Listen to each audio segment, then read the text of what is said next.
ईमानदार बनो, सबसे नहीं अपने आप से। यह वो किस्सा है जो अब मेरी ज़िंदगी का हिस्सा है। मैं थोड़ा ज़िद्दी किस्म का इंसान हूँ और इस ज़िद की वजह से बचपन से ही मुझे बहुत मार पड़ी है। लगभग मुझसे घर के सारे लोग परेशान रहते थे। माँ तो इस ज़िद की वजह से हर दूसरे दिन झाड़ू से मारती थी, इसलिए मैं थोड़ा चिड़चिड़ा सा रहता था।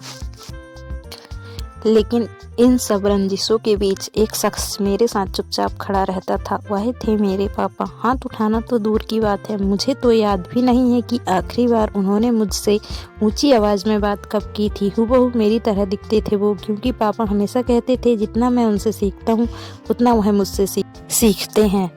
बाप बेटे के रिश्ते से पहले हमारे बीच दोस्ती का रिश्ता है।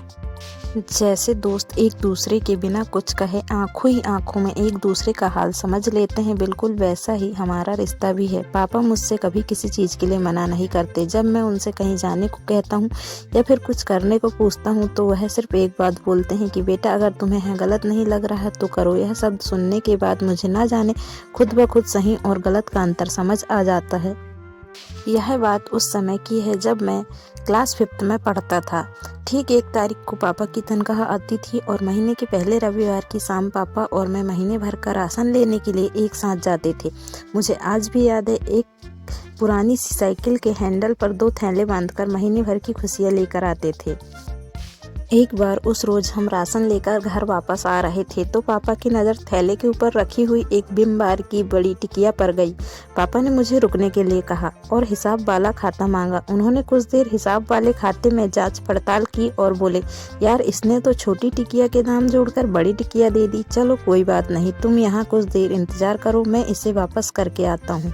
इतने पर मैं फट से बोल पड़ा, पापा आप यह क्या कर रहे हो? अब रहने भी दो, आप कहाँ इतनी दूर फिर से वापस जाओगे?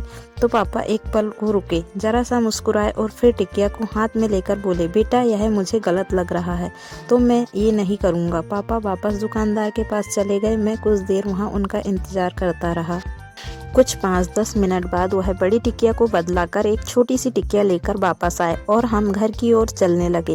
रास्ते में पापा ने एक हाथ से साइकिल को संभाला और दूसरा हाथ मेरे कंधे पर रखते हुए बोले, बेटा ईमानदार किसी और से नहीं की जाती, ईमानदारी खुद से होती है। ईमानदारी हर उस चीज़ में होनी चाहिए जिसे तुम दिल से करते हो।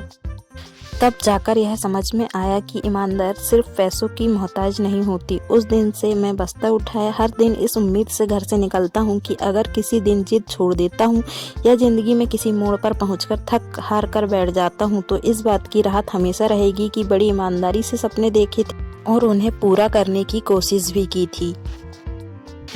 सीख, सपनों के लिए जोश, जज्बा, जुनून, हौसला, हिम्मत, यह सब बहुत ज़रूरी है। जब तक आप इन सबको पूरी ईमानदारी से नहीं निभाते तब तक कुछ मुकम्मल होने वाला नहीं। इसलिए ईमानदार बनो, सबसे नहीं अपने आप से और खुद से। जीत और हार आपकी सोच पर निर्भर करती है। मान लो तो हार होगी और ठान लो तो जीत होगी।